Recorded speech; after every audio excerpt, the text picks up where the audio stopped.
Ya, oke. Assalamualaikum warahmatullahi wabarakatuh. Selamat sore semuanya. Jadi kita ketemu di sesi pertama di fase kedua, karena ini di kelas permajaan sel ini 3 fase ya. Jadi fase pertama adalah fase latihan dengan kita langsung praktek gitu kan. Jadi kondisi di mana mitokondrianya diperbarui. Nah, sekarang pertanyaannya adalah di antara kita belum pernah ada yang pernah melihat mitokondria. Iya, saya juga belum pernah lihat mitokondria. Saya cuma tahunya dari buku-buku textbook, dari data-data jurnal, dari video-video penelitian di mana mereka menggunakan teknik tertentu, pakai mikroskop elektron gitu kan, untuk melihat pergerakan selnya, lalu benda warna-warna yang berubah di situ dan sebagainya. Cuma sebatas itu aja. Tapi bentuk fisik kecilnya pun kita seumur hidup mungkin nggak pernah ngelihat. Tapi berdasarkan data-data penelitian itulah kemudian kita teryakinkan, ya kan? Karena mereka yang melakukan penelitian. Nah, kemudian setelah kita tahu latihannya, tentu pertanyaannya adalah seberapa ngerti kita terhadap latihan itu. Ini kan aspek hal yang berbeda. Karena ada orang yang sekedar latihan, ada yang dia berusaha untuk memahami aspek-aspek di balik latihan itu. Nah, maka hari ini kita berusaha memahami dalam sebulan ini aspek-aspek yang berada di balik latihan itu, di balik konsep remajan sel, di mana menggunakan 9 parameter untuk melakukan pengujian, ya kan? Melakukan pengujian terhadap kondisi dan kualitas sel. Oke, kita langsung aja ya. Nah, pertanyaan adalah kenapa hal itu perlu kita ketahui atau kita pahami? Karena faktor pengetahuan yang 9 parameter itu dapat mengubah secara signifikan pemahaman kita, cara melihat untuk hal-hal yang sangat krusial atau penting yang ketika kita ubah, maka efeknya sangat signifikan. Ya kan, makanya 9 parameter ini, ketika 9 parameter ini dipahami masing-masingnya, lalu ngerti cara mengubahnya menggunakan apa saja, maka efek itu menjadi sangat signifikan terhadap diri kita. Ya kan, di antara semua yang lain. Ya, yang nggak lantas yang lain itu nggak penting. Ya tentu saja kalau kita bicaranya mobil gitu kan, kalau misalnya kaca spionnya pecah, mobilnya masih jalan nggak? Masih bisa jalan. Bahkan kalau pintunya hilang satu mobil, masih bisa jalan nggak? Masih bisa jalan. Ya, walaupun kelihatannya tidak enak, tetapi secara fungsi ya nggak ada masalah. Ya kan? Kalau atapnya mobil hilang misalnya atau bolong atau keroak gitulah bahasa Jawanya tuh. Mobilnya masih jalan nggak? Masih bisa jalan. Ya kan? Bagasinya nggak ada, masih bisa jalan. Bahkan ban kempes pun masih bisa jalan walaupun pelan-pelan. Bahkan ban yang nggak ada pun, ya cuman ada rangka bannya doang, masih bisa jalan. Tapi jika mesinnya nggak ada, maka mobil pasti nggak bisa jalan. Nah, yang pertama yang kita mau lihat adalah konsep yang disebut dengan RDW atau Red Blood Cell Distribution Width. Makanya di salah satu dari 9 parameter itu ada uji RDW, itu ada pada hematologi darah. Jadi nanti kalau Bapak Ibu mau nguji di lab, itu harus ngomong ke operatornya, harus ngomong ke resepsionisnya. Mbak, di hematologinya tolong RDW-nya dimasukkan, gitu. Karena kalau enggak, hematologinya tidak menyertakan RDW. RDW itu Red Blood Cell Distribution Width. Biasa disingkat persentase RDW. Jadi harus ngomong. Nah, biasanya kalau kita uji lab itu kan kita dapat paket yang pasti ada hematologi darah. Hematologi darah itu ya kayak leukosit, eritrosit, eosinofil, basofil, laju darah dan sebagainya. Itu kan pasti masuk tuh di situ tuh. Hemoglobin gitu kan. Nah, kita harus ngomong, Mbak, tolong masukkan juga RDW ya, gitu. Kalau enggak, nanti dia nggak mau masukin tuh. Nanti biasanya dia nggak masukin RDW-nya tuh. Kita dianggapnya nggak ngerti kan, karena selama ini kita kan nggak pernah ngerti. Jadi terima-terima aja. Coba aja periksa silakan. Ada yang hematologi darahnya nggak memasukkan RDW, ya kan? Kalau yang ngomong pasti masuk. Nah, RDW itu Red Blood Cell Distribution. Itu apa itu? Itu adalah pengukuran pada standar deviasi konsentrasi volume sel darah merah. Nah, kita lihat sini ya. Nah, selama ini kan dari 9 parameter ini, kita harus melihat pembobotan. Pembobotan itu artinya yang mana yang paling besar menjadi prediksi konsep agingnya. Yang mana yang lebih besar. bobot yang weight itu adalah bobot yang lebih besar untuk melihat faktor aging. Apakah gula darah atau glukos ini kalau kita lihat di sini hanya 0,1 pembobotannya atau paling banter di 0,2 kalau pembulatan, ya kan? 0,2 ada yang lebih besar lagi. Apa? Ya ini red blood cell distribution width atau RDW yaitu sampai 0,3 pembobotannya menurut jurnal yang dibuat oleh Levin ini yang 9 parameternya saya pun pakai dari jurnal itu. Jadi artinya dari 9 variabel ini pembobotannya yang paling tinggi untuk menjadi prediktor, penanda gampangnya begitu ya, prediksi usia biologis salah satunya adalah RDW.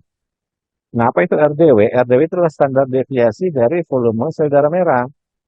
Jadi karena standar deviasi maka biasanya berbanding terbalik. Jadi kalau disebutkan low RDW itu jika rata-rata ukurannya itu sama atau mirip. Ya, ukurannya sama, diameternya sama atau mirip. Sedangkan kalau disebut dengan high RDW, jika dia terjadi perbedaan pada ukuran, lebar, distribusi sel darah merahnya.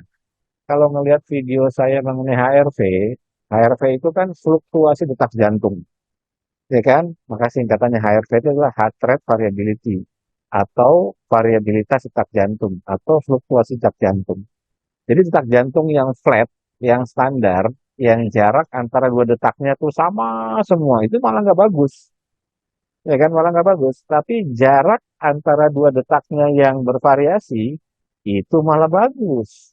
Nah, coba lihat teori mengenai HRV. Nah, makanya ketika saya ngeliat RDW ini konsepnya mirip.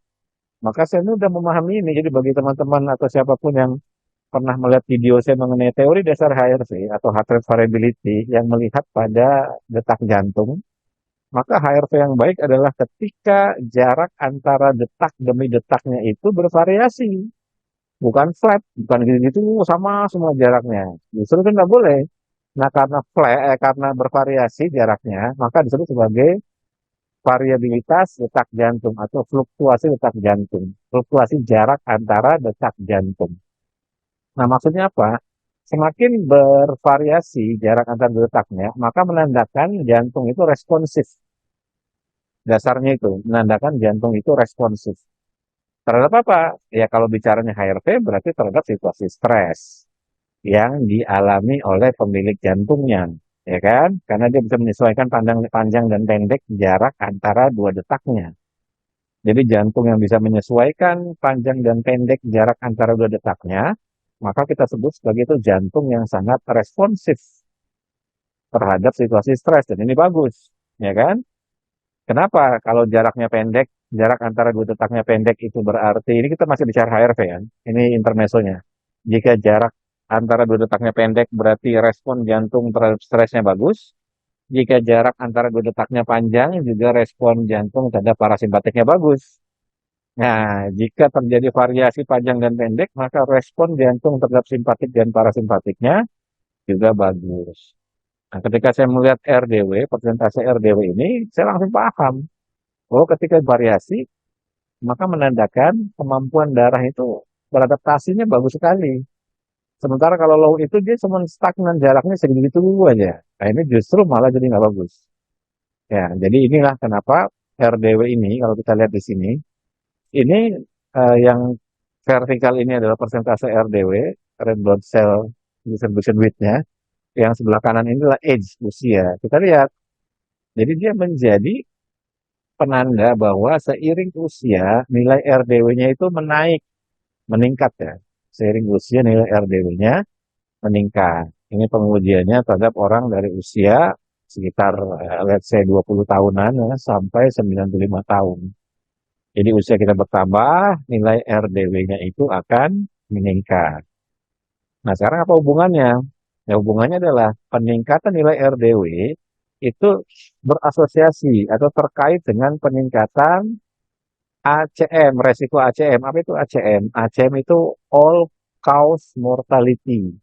Jadi resiko yang menyebabkan terjadinya kematian. Jadi semakin tinggi nilai RDW-nya, maka resiko terhadap kematiannya semakin tinggi.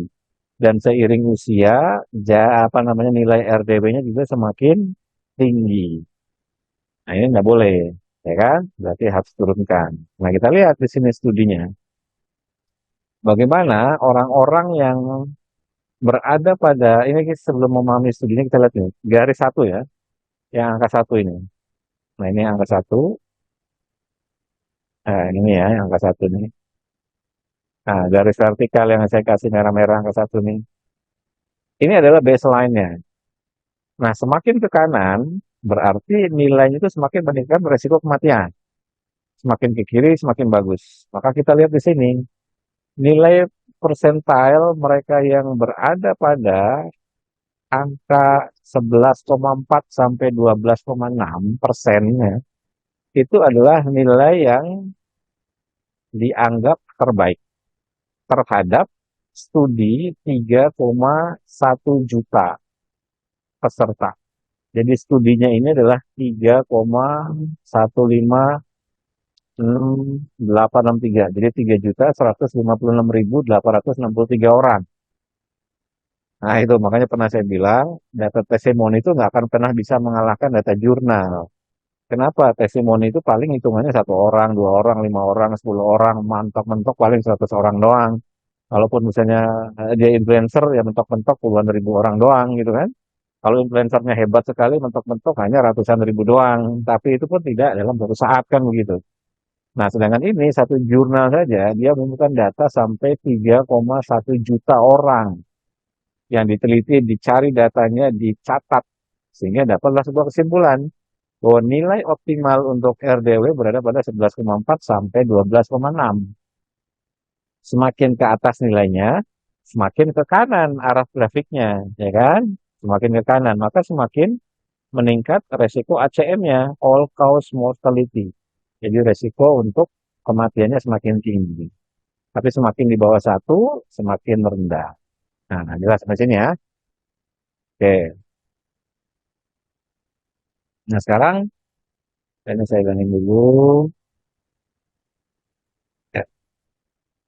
Nah, sekarang kita lihat bagaimana cara untuk memperbaiki RDW, nilai persentase RDW. Nah, pertama kita perlu melihat nilai omega 3. Nilai sebutnya biasa disebutnya indeks omega 3.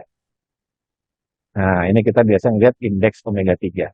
Jadi indeks omega 3 ini secara langsung terasosiasi pada kualitas RDW.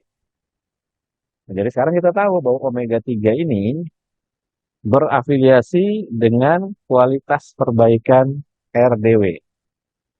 Di mana RDW itu merupakan salah satu penanda yang paling signifikan terhadap kematian. Dan RDW akan meningkat nilainya seiring aging dan peningkatan menyebabkan resiko kematiannya juga semakin tinggi. Nah, jika kita bicara omega 3, maka kita sedang bicara dua bagian ini, yakni EPA dan DHA. EPA dan DHA. Kenapa?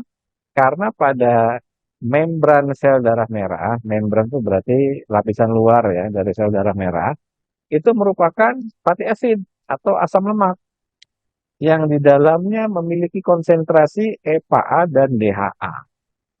Ini membran pada sel darah merah. Kita nggak bicara yang lain, kita bicaranya membran membentuk sel darah merahnya. Nah, terdiri dari EPA dan DHA.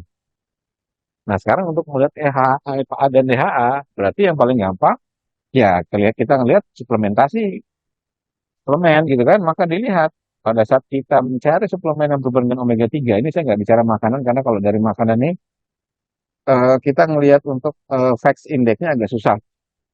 Ya paling 100 gram ini, maka omega 3-nya sekian, tetapi EPA sama DHA-nya kita nggak tahu kadar di makanan itu, gitu kan. Sama kayak misalnya kita konsumsi minyak ikan misalnya gitu, atau kita konsumsi ikan.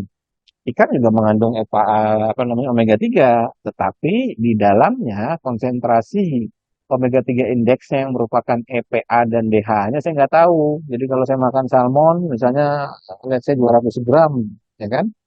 Ya itu pasti ada omega 3-nya. Tapi saya nggak tahu kadar EPA dan DHA-nya berapa. Cuma tahunya omega 3-nya sekian gitu kan. Nah, maka saya kasih contoh yang paling gampang adalah suplemen. Karena suplemen ini kelihatan berapa EPA dan berapa DHA-nya. Nah, pada contoh di sini, salah satu produk yang warna orange ini, EPA-nya adalah 500 miligram dan DHA-nya adalah 250 miligram. Sedangkan di merek lain di sini ada yang EPA-nya 390 dan DHA-nya 240. Jadi sama-sama dengan konsentrasi 1 gram atau 1000 miligram, tetapi yang satu EPA-nya 500 miligram, yang merek lain hanya 390 miligram, ya kan? Nah, jadi berbeda. Nah, maka jika nanti Bapak Ibu mencari suplemen yang bersifat omega 3, maka cari yang kadar EPA-nya itu paling tinggi. EPA dan DHA-nya paling tinggi. Nah, jelas ya. Kalau ini 500 dengan 250 berarti kan setengah kan rasionya kan. Kalau ini 400 sama 240 kan di bawah setengah. Nah, paling tinggi. Nah, ini contohnya nih. Kenapa? Karena omega 3 dengan EPA dan DHA-nya itu memiliki manfaat. Nanti kita akan lihat jurnalnya. Ini kita lihat dulu contoh produknya. Ini ada dua merek sih. Yang kiri sama yang kanan sama lah. Merek NOW, yang tengah itu merek Sequel. Nanti saya tunjukkan sini. Kita lihat yang umum orang beli itu yang sebelah kiri. Ini yang umum orang beli. Jadi kalau misalnya Bapak Ibu beli suplemen di luar sana omega 3 gitu kan. Ya itu ya rata-rata yang sebelah kiri. Tapi sebelah kiri kita lihat EPA-nya 360, DHA-nya 240. Kecil kan? Ya, kecil. Kemudian untuk yang merek yang tengah, EPA-nya 390, DHA-nya 240. Ini beda 30 miligram antara yang kiri dan yang tengah. Tapi yang kanan, nah kita lihat EPA-nya 500 miligram, DHA-nya 250 miligram. Jadi kalau nanti memang ingin menggunakan pendekatan suplementasi, maka Bapak Ibu harus beli yang Ultra Omega 3 yang ini. Karena umumnya orang jual tuh kalau di online shop tuh yang sebelah kiri nih, yang Omega 3 sebelah kiri atas nih. Yang EPA-nya hanya 360, DHA-nya 240. Kalau yang merek yang Omega 3 Sequel yang ini, yang sebelah kanan atas ini, nah ini EPA-nya 390, DHA-nya 240. Sedangkan yang Ultra Omega 3, EPA-nya 500, DHA-nya 250. Jadi besar. Ya, kenapa bisa begitu? Nah, kita lihat di sini.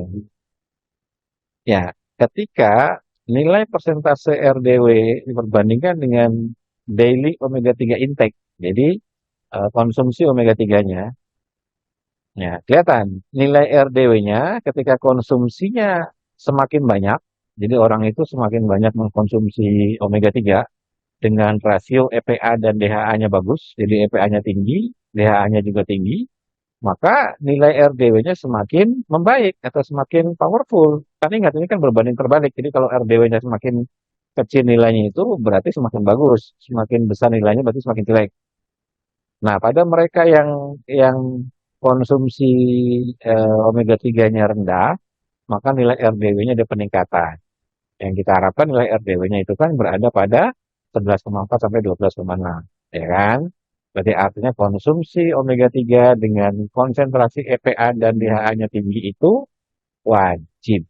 Jadi kalau Bapak Ibu ingin menaikkan nilai RDW ya, yang dari 9 parameter tadi, maka usahakan cari asupan makanan yang mengandung omega 3.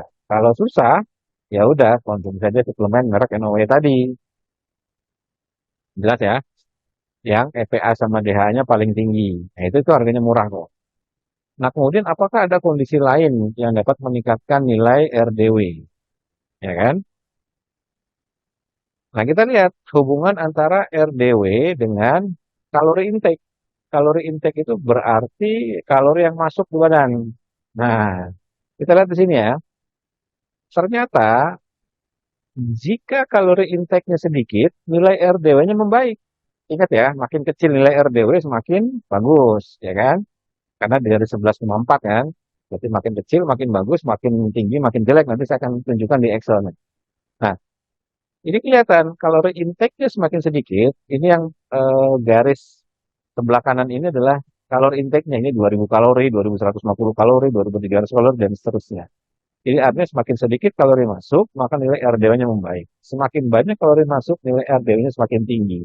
Jadi artinya apa? Artinya adalah intermittent fasting itu akan memperbaiki nilai RDW. Dasarnya itu tuh. Iya kan? Karena kelihatan. Begitu kalori intake-nya sedikit, RDW-nya membaik. Kalori intake-nya banyak, RDW-nya buruk. Jadi orang yang banyak makan, RDW-nya memburuk. Orang yang sering puasa atau menjalani secara rutin puasa atau dia secara reguler melakukan puasa, RDW-nya membaik. Nah, jadi antara dua tadi silakan boleh ambil salah satunya atau dua-duanya. Kalau saya menjalankan dua-duanya. Jadi untuk memperbaiki RDW ada dua hal. Menurut referensi jurnalnya yang pertama adalah naikkan suplementasi omega 3 dengan mencari suplemen dengan kandungan EPA dan DHA yang tertinggi dan terbaik. Nah, saya udah kasih contoh tadi tuh. Nah, maka sering saya bilang di UMG itu kita nggak main-main. Ketika misalnya kita rekomendasikan sebuah suplemen atau apa, ya kita uji dulu dasar jurnalnya, kita baca dulu, kita lihat dulu, kita analisa dulu, kan begitu. Ini pengaruhnya signifikan atau tidak. Jangan sampai kita ikut-ikutan sekedar beli aja. Ah, beli deh asal omega 3. Ya kalau kandungannya kecil, ngapain juga kan? Padahal bisa dengan harga yang sama atau mungkin bisa lebih murah mendapatkan kandungan EPA dan DHA-nya lebih baik, lebih tinggi gitu. Dan yang kedua, melakukan intermittent fasting. Yang kedua, melakukan intermittent fasting.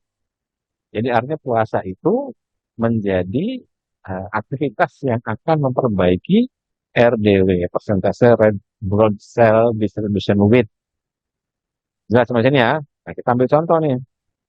Salah satu peserta, saya ambil dua contoh peserta. Nanti setiap setiap sesi teori, saya akan ambil sampling dari peserta-peserta yang kebetulan ngukur 9 parameter dan ngasih ke saya untuk dibantukan dihitungkan. Nah, nilai RDW yang ini 12,6, ya kan? Ini saya kasih garis merah. Nah, kemudian hitungan 9 parameternya, usia 56 tahun, ternyata nilai usia biologisnya adalah 59 tahun. Jadi usia kronologis itu usia sesuai KTP lah, gampangnya begitu loh. Usia sesuai KTP-nya 56 tahun, tapi usia biologisnya adalah 59,6 tahun. Jadi lebih tua 3,6 tahun. Kalau RDW-nya diturunkan, nanti signifikan tuh. Contoh ya, contoh. Saya pakai data ini ya. Ini saya stop share dulu, nanti biar kita lihat sama-sama ya. Saya stop share, saya akan share screen, biar nanti bisa lihat Excel-nya. Oke, saya share screen, kemudian saya keluarkan Excel-nya. Kita hitung usianya. Oke, sekarang kita akan masukkan data salah satu peserta yang usia ini ya, albumin 3,9. Saya masukkan sini, 3,9. Kemudian kreatininnya 1,01. Glukosanya 139. CRP-nya 6,45. Limfositnya 17,9. Min cell volumenya 86,4. Red cell-nya 12,6. Alkalin fosfatasnya 67. White blood cell-nya 7,55. Age-nya 56. Nah, ya kan? 56. Tadi kan usianya kan 59,64 sama ya. Ini, ini sama, usia biologisnya. Nah, seandainya ibu yang ini, ya saya nggak sebut nama loh ya, jadi jangan ada yang ngaku di grup, pokoknya aman, tidak ada penyebutan nama. Seandainya ibu yang ini, yang lebih tua 3,6 tahun dari usia KTP-nya, red cell di RDW-nya ya, RDW-nya dari 12,6 diturunkan 1 poin saja. 1 poin, nggak usah banyak-banyak. Menjadi 11,6. Saya turunkan 1 poin. Kita lihat berapa usianya. Ini saya kasih warna aja ya, biar biar kelihatan beda. Saya kasih warna hijau, biar dari sana nanti langsung kelihatan fokus ya. Jadi nanti dilihat yang phenotypic itu phenotypic age atau usia biologis. Nah, dari 12,6 turun 1 poin ya. Nggak usah banyak-banyak, 1%, berarti 1 poin itu 1% ya. Turun 1% aja menjadi 11,6. Kita lihat. Ya kan?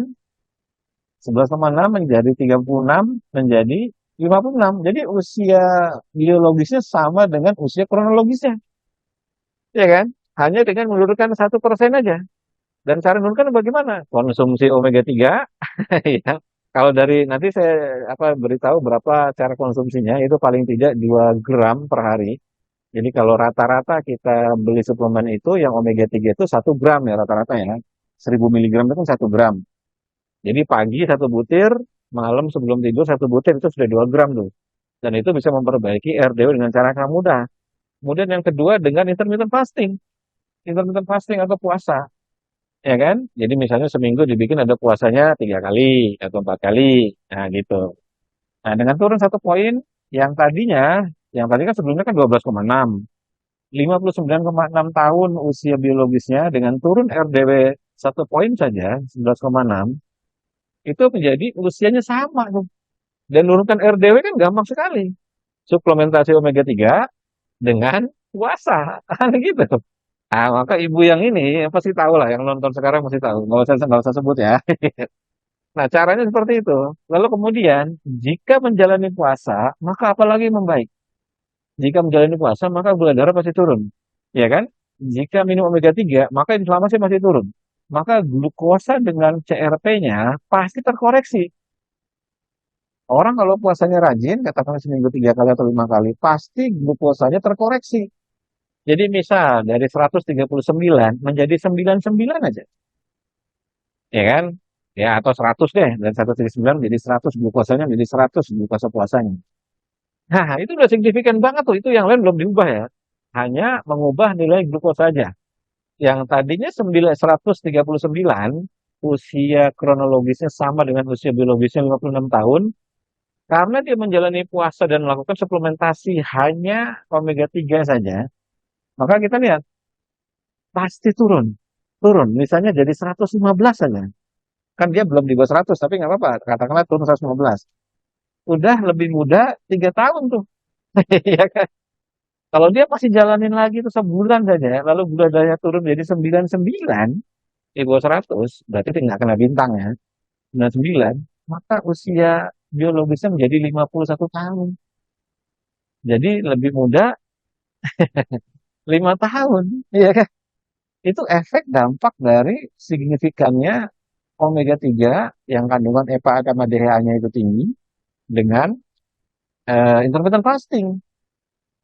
Iya kan? Nah, kalau intermittent fasting itu otomatis glukosa dia turun. Kalau glukosa dia turun, pasti inflamasinya turun.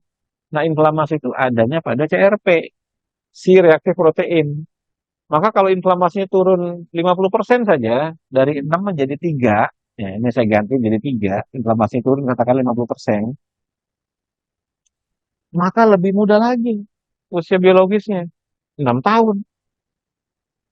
Ini pakai dasar duluannya beneran. Jadi ini bukan bukan yang pakai timbangan kayak Pak Jarod itu, bukan pakai timbangan Xiaomi yang murah harga 200 ribuan gitu kan.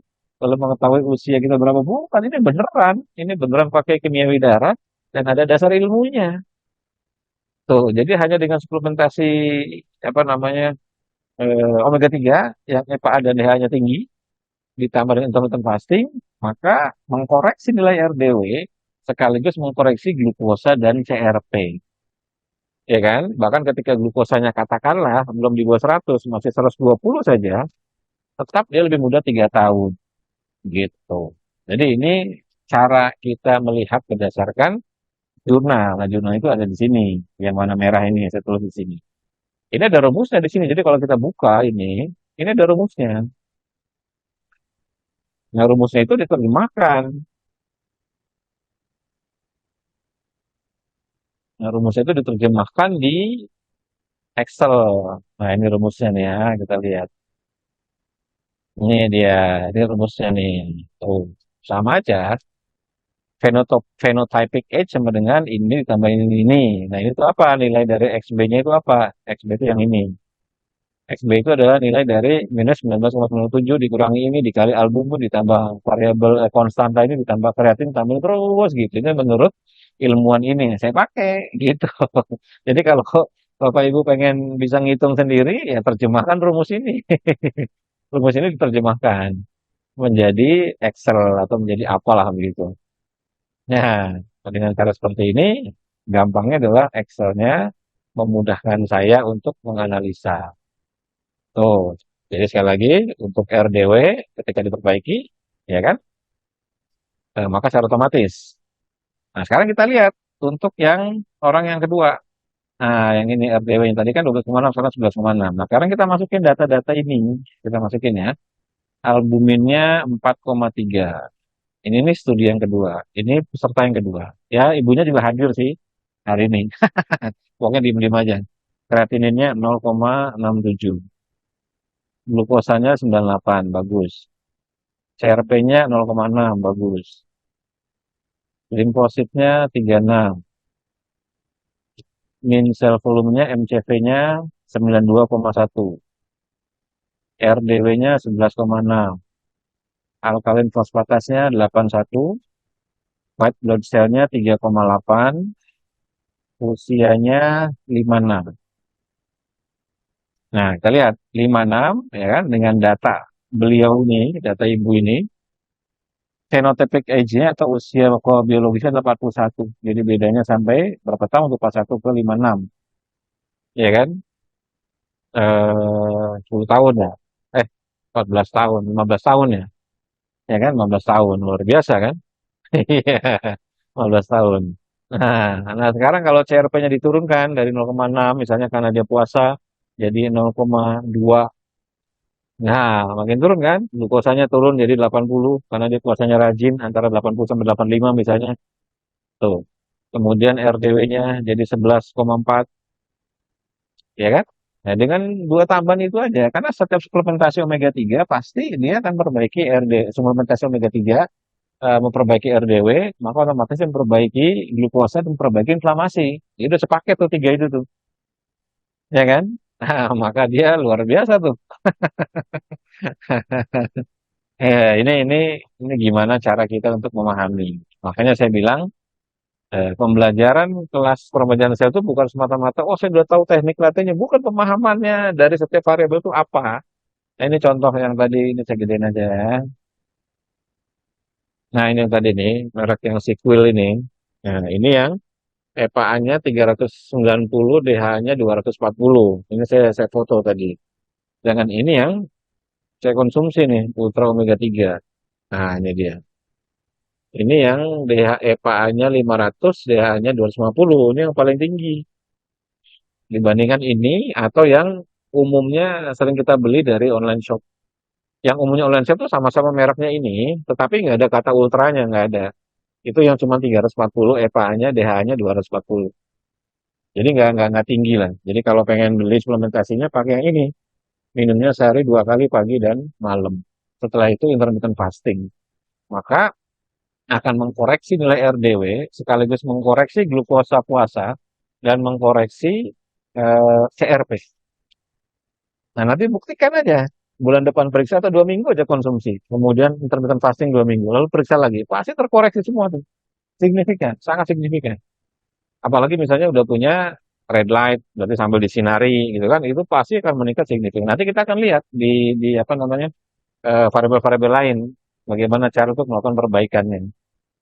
Nah, jadi olah napasnya saja itu sudah bisa cukup. Tapi jika kita ingin cara tambahan berdasarkan rujukan jurnal yang benar, nggak cuma ikut-ikutan, gitu kan? Maka konsumsi omega 3 dengan EPA, EPA dan DHA-nya tinggi dan lakukan intermittent fasting atau puasa. Pasnya dari jam 8 malam sampai jam 12 siang aja cukup, 16 jam aja. Boleh minum air putih. Iya kan? Boleh minum air putih. Jadi setiap seminggu misalnya katakanlah 3 sampai 5 kali puasanya. Jadi ada 2 hari yang makan bebas. Kayak saya pun ada hari-hari yang saya makan bebas. Misalnya Selasa sama Jumat, saya makan bebas yang angkatan laut. Karena dihidangkannya biasanya tuh lontong sayur, kemudian biasanya tuh gudeg Jogja, kemudian bebek, ya segitulah. Pokoknya makannya ruwet lah sama segala macam kue-kuean. Jadi Selasa Jumat ya saya makan biasa, tapi nanti hari Rabunya saya intermittent fasting, Kamisnya intermittent fasting, gitu. Nah, dengan cara seperti itu, kita bisa melakukan perbaikan terhadap RDW, karena dia prediktor yang paling tinggi kadarnya. Kemudian glukosa, puasa, dan HSCRP. si reaktif protein dengan suplementasi omega 3 dan intermittent fasting. Ini cara yang gampang dan murah, nggak mahal. Ya kan? Karena ini pun isinya banyak. Ini isinya tuh 90. Ini 90. Jadi kalau sehari dua itu kan ya nggak habis sebulan. Ya kan? Berarti kan dikali 30, 60 kan? Cuma ini habisnya sebulan setengah berarti. Sebulan setengah. Nah ini saya nggak tahu nih kalau yang di all shop itu kalau ultra omega 3 itu kena berapa di harganya? Kita cek sini ya. Nah ini kalau yang ini saya nggak tahu ini asli apa enggaknya ya. Kalau berdasarkan dari toko ijo sih atau Tokopedia sih, itu harganya sekitar 600 sampai 700 ribuan orang jual. Untuk yang ultra ya, untuk yang ultra. Nah kalau yang dari luar, ya kalau saya sih belinya sedikit di atas itu. Nah ini silakan aja, itu cara yang paling gampang. Tapi kalau yang bukan ultra, itu EPA sama DHA-nya rendah. Cara konsumsinya paling minimal itu adalah 2 gram sehari. 2 gram itu 2 butir, berarti pagi sebutir, malam sebutir. Boleh nggak mas kalau dibikin 4 gram? Boleh, karena itu kan sebenarnya cuma minyak, ya kan? Hanya minyak ikan aja. Jadi kalau sehari konsumsi 4 butir itu nggak ada masalah, karena dia bukan isinya bukan macam-macam, isinya cuma minyak ikan aja. Yang konsentrasi EPA sama DHA-nya itu udah diatur. Nah, jadi kalau 2 gram sampai 4 gram itu bagus. Tapi jangan 1 gram. 1 gram itu kurang sekali. Itu prosesnya agak panjang, lama lah. Sama kayak saya pernah bilang, kalau Bapak Ibu ada masalah sama D3, jangan konsumsi D3 yang cuman 500 IU atau 500 IU. Itu nggak nendang tuh. Itu perlu waktu berbulan-bulan. Konsumsinya langsung 20.000. Langsung 20.000 IU tuh berarti kalau beli yang 10.000 langsung 2 butir. Kalau beli yang 5.000 langsung 4 butir setiap hari selama 2 minggu dulu buat naikin baseline. Kalau nggak dipakai yang 20.000 pasti nggak bakal naik. Karena banyak contohnya, Mas aku udah konsumsi Mas D3 udah 3 bulan aku periksa kok nggak naik-naik. Berapa ibu konsumsinya? Cuma 400 IU. Ya iya ibu konsumsi 400 IU nggak bakal naik-naik. Nanti mungkin setahun baru naik. Konsumsinya tinggi dulu di depan, nanti setelah itu dikurangin. Seperti itu. Jadi D3 itu karena dia prehormon apa namanya, ya kita bisa sebut seperti semi hormonal lah, jadi nggak ada masalah dikonsumsi dalam jumlah banyak. Dia nggak akan bikin kita keracunan. Keracunan itu satu-satunya jurnal yang menyatakan terjadinya keracunan itu ketika diuji coba pada seseorang di India dengan kadar 300.000 IU, 300.000 IU. Kan nggak mungkin kita konsumsi 300.000 IU. 300.000 IU itu kalau kita beli D3 yang isi 10.000, berarti kita konsumsi berapa? 300 butir, gitu kan? 30 butir ya setiap hari. Kan nggak mungkin. Kita konsumsi 30 butir setiap hari, 300 butir setiap hari kan nggak mungkin. Karena itu contoh jurnal atau contoh penelitian di mana ilmuwan pengen tahu seberapa seberapa besar konsentrasi D3 yang menyebabkan keracunan. Ternyata 300.000 IU itu bisa keracunan. Tapi artinya setiap hari kita konsumsinya ya 300.000 dibagi 10.000. Berarti kan 300 butir kan. Kan saya yakin dari 19 orang yang hadir hari ini, nggak ada yang berani konsumsi 300 butir kan. Iya, itu kan nggak masuk akal. Jadi nggak mungkin. Maka konsumsi 2 butir setiap hari selama 2 minggu sampai 1 bulan, berarti 20.000 tiap hari, 20.000 tiap hari, itu nggak ada masalah. Sama kayak D3 tadi, sama kayak omega 3 tadi. Omega 3 itu konsumsi untuk awal pertama. Kalau misalnya kita merasa low sekali D3-nya, artinya gini, sama kayak seperti saya bilang, kenapa seseorang harus beli red light misalnya. Maka harus melihat kondisi orang itu. Apakah Bapak Ibu tipe orang yang jarang kena sinar matahari, jarang berjemur, iya kan? Jarang kena sunlight lah, jarang kena sinar matahari. Jika iya, maka itu nggak boleh karena kodrat manusia itu kena sinar. Nah, karena dia kena sinar, maka harus cari alternatif. Atasnya apa? Ya harus punya alat, red light tadi. Maka alat itu adalah jawaban ketika aktivitas kita nggak benar. Kan begitu teorinya kan? Tapi kalau kita orang yang sering berjemur, kayak tadi ketemu Bu Anik di kantor gitu kan, saya sering sepedaan mas tiap pagi 15 menit, ya berarti nggak butuh red light tuh. Tapi kalau kita nggak pernah berjemur tiap hari, nggak pernah sepedaan tiap hari kena sinar, berangkat pagi pulang malam dari kantor, pulang lagi udah tutup mataharinya, ya kan? Udah malam maksudnya. Ya berarti kita butuh yang kayak gitu. Lalu orang tanya lagi kalau saya berjemur, kemudian saya takut sama ultraviolet. Ya kalau takut sama ultraviolet, berarti ibu atau bapak harus beli sunblock atau sunscreen ya kan? Waduh, kalau nanti ribet mas, takutnya pakai sunblock sunscreen, kulit saya ngapa-ngapain. Ya kalau gitu pakai red light. Kan itu aja pilihannya. Jadi secara rasional kita berpikir. Karena di red light itu tidak ada ultravioletnya. Nah, omega 3 juga begitu. Jadi waktu awal saya naikin nilai omega 3 itu, persentase apa namanya, rasionya adalah dengan konsumsi omega 3 4 gram sehari. 4 gram itu berarti 4 butir. Karena rata-rata ini dia satu butirnya itu 1 gram. Ya, butirannya butiran standar lah. Saya yakin kalau yang udah pernah konsumsi omega 3 tahu lah gedenya. Ya memang rada gede sedikit. Ya, segini nih itu. Ya kan? Ya, ini 1 gram nih. Jadi minumnya tuh pagi satu, malam satu, atau kalau malam langsung dua. Saya minum dulu karena belum. Nah, jadi langsung 4 gram. Jadi 4 gram itu berarti 4 butir seharinya. Kenapa? Karena di jurnalnya titiknya ada titik 4 gram. Di 4 gram itu titik di mana kita mengalami perbaikan pada RDW-nya. RDW membaik, kolesterolnya pasti membaik, ya kan? Karena ini kan lemak baik, maka dia pasti akan menurunkan nilai LDL dan dia pasti ada kenaikan nilai HDL. Tapi sayangnya LDL HDL itu kan dia nggak masuk di dalam variabel yang 9 parameter tadi. Tapi kalau nanti uji lab dengan konsumsinya sehari 4 dulu selama 1 bulan atau 2 minggu berturut-turut, setelah itu dikurangi setengah-setengah, itu pasti akan membaik drastis, signifikan. Nah, seperti itu. Belinya di mana? Ya bisa di mana-mana. Kalau di kita juga ada, nanti kontak Intan aja bisa kita bantu. Ya saya pernah bilang, kenapa yang di saya itu pasti asli? Karena saya konsumsi. Itu jawabannya. Karena saya konsumsi dan saya uji lab. Kalau di luar itu mereka cuma jual, mereka nggak konsumsi sendiri. Maka kalau orang yang punya barang palsu nggak bakal berani konsumsi sendiri, nggak bakal berani. Ibu atau bapak punya barang palsu, mana mau dikonsumsi sendiri? Paling jual-jualin doang. Kalau saya kan karena saya konsumsi sendiri, jadi kalau saya beli saya stok aja, ya kan? Kalau mau ya ini barangnya sama. Kenapa? Karena saya minum, saya juga nguji lab, jadi pasti bener. Jadi kalau nggak bener, ya saya juga kena imbasnya kan gitu. Tapi uji lab saya ternyata bener, ya berarti ini barang bener. Seperti itu. Nah, kalau leukosит tinggi, nah ketika kita lihat ya, why my leukocyte, leukocyte ya. Ini. Nah, ya kan, kalau leukosit tinggi pasti bisa karena dia ada inflamasi, infeksi, ya kan? Jadi kalau untuk leukosit tinggi itu dia biasanya problemnya karena ada inflamasi, kemudian ada infeksi, ada luka bekas operasi, misalnya luka bekas jahit, atau ada problem pada imunitas, ya, misalnya kayak autoimun juga bisa, maka masih hati-hati itu. Kalau di sini kan limfosit yang ada ya, kalau di 9 parameter itu limfosit, ada di white blood cell, leukositnya. Ya, jadi kalau leukositnya tinggi itu berarti otomatis sedang ada inflamasi di badan. Maka dengan konsumsi omega 3 dan intermittent fasting itu pasti akan memperbaiki inflamasi. Kalau leukositnya pasti akan turun. Ibu ntari red light bikin hitam nggak? Nggak mungkin. Red light nggak bikin hitam. Ya, karena red light itu kan cuma sinar merah aja. Infrared itu kan sinar yang tidak membuat jadi gosong.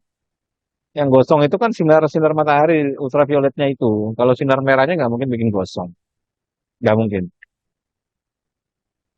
Tapi kan tetap ada batas pemakaian. Makanya kan selalu 15 sampai 30 menit saja batas pemakaian.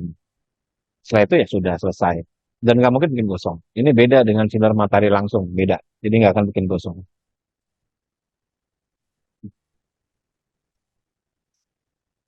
Pak Wawan, berarti sama kalau kata dokter. Iya, karena tadi hubungan sama inflamasi kan. Kan kalau kita lihat di sini, ini saya share screen lagi ya. Saya share screen Excelnya. Ya, jadi kita kan lihat di sini. Inflamasi itu kan untuk melihatnya pertama dari nilai CRP ini yang paling gampang. Si reaktif protein itu menunjukkan inflamasi. Nanti CRP itu bisa dikembangkan lagi dari inflamasi itu bisa dari white blood cell, leukosit, ya kan? Jadi kalau leukosit tinggi berarti pada saat itu sedang terjadi berantem di dalam badannya. Jadi tubuh memproduksi sel imun yang namanya leukosit atau sel darah putih untuk melawan sesuatu, tapi kita nggak tahu sesuatunya apa. Kita cuma dikasih tahu bahwa oke, ini pasukan imunitas yang namanya leukositmu sedang berantem nih. Oh, dokter bisa tahu karena lagi tinggi nilainya. Nah, kita lihat nih misalnya white blood cell-nya dari 3,8 naikkan jadi 10 saja misalnya. Kan lihat nih, phenotypic F-nya naik kan? Ya kan tadi 3,8 kan 37. Begitu saya naikkan jadi 10, anggaplah jadi infeksi ya. Kan usia biologisnya langsung naik dari 37 jadi 41 kan.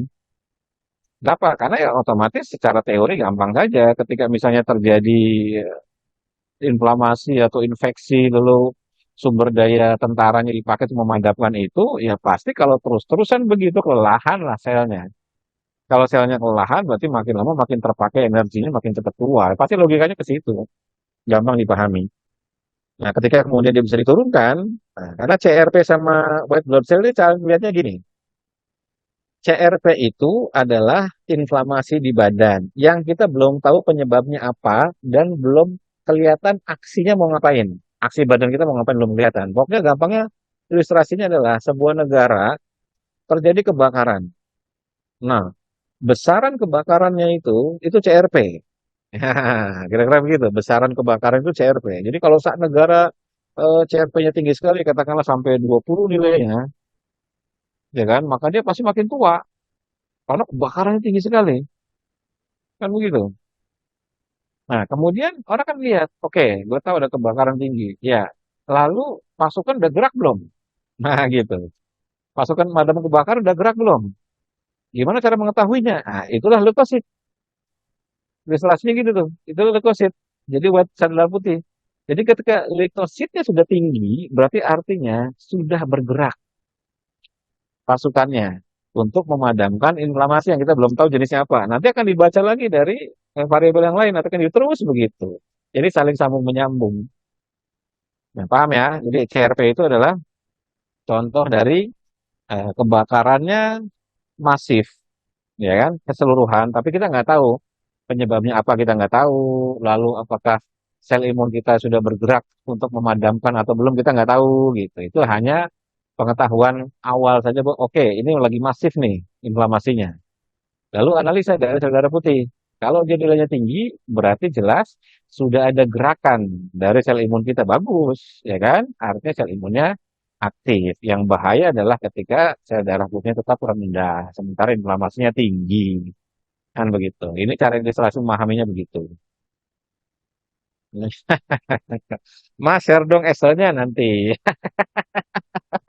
Ya justru apa namanya susahnya tuh bikin rumusnya, Bu. Kalau misalnya masuk-masuk ini gampang bikin rumusnya itu. Kan rumusnya kan tadi udah dikasih tahu ada di jurnalnya kan. Nilai 0,095 ditambah albumin ditambah 0,5 ditambah terus itu saya masukin tuh. Saya masukin, saya uji coba segala macam, ya ternyata bisa. Ya karena itu udah ada rumusnya. Kalau ada rumusnya kan gampang. Ya karena kebetulan ngerti matematika sedikit gitu kan, ngerti hitung-hitungan rumus ya udah. Ya ini pengetahuannya nanti saya bagi. Yang jelas cara memahaminya seperti itu.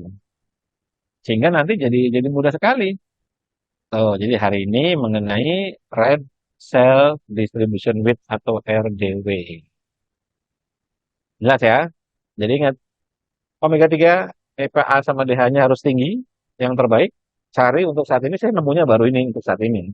Kalau merek lain mungkin saya nggak tahu, tapi saya cuma nemu ini dan ini yang saya konsumsi. Maka dijamin pasti benar. Kalau stok sih masih ada banyak. Nah, kemudian intermittent fasting. Nah, itu pun rutin saya lakukan. Kalau yang lain nanti kita bahas di sesi tambahan berikutnya. Karena kan ada albumin, ya kan nanti albumin apalagi, terus ada kreatinin, ya kan. Tadi ada alkalin fosfatas, kemudian ada glukosa, ada macam-macam. Nanti kita bahas. Nah, makanya saya pikirkan cara yang gampang aja dengan cost yang nggak terlalu masalah. Ini kan easy to do. Gitu ya, jadi pemahamannya nggak cuma sekedar latihan, latihan, latihan. Enggak, lengkapi juga supaya nilai-nilai ini terkoreksi. Ya kan nilainya terkoreksi dengan cara yang gampang. Oke, silakan kalau Anda tertarik untuk yang ini, kontak Intan aja. Kalau enggak, cari di tempat lain aja. Teman pastikan nanti uji lab hasilnya membaik RDW-nya, gitu aja. Oke ya, kita ketemu lagi di hari Jumat nanti latihan. Assalamualaikum warahmatullahi wabarakatuh. Selamat sore semua.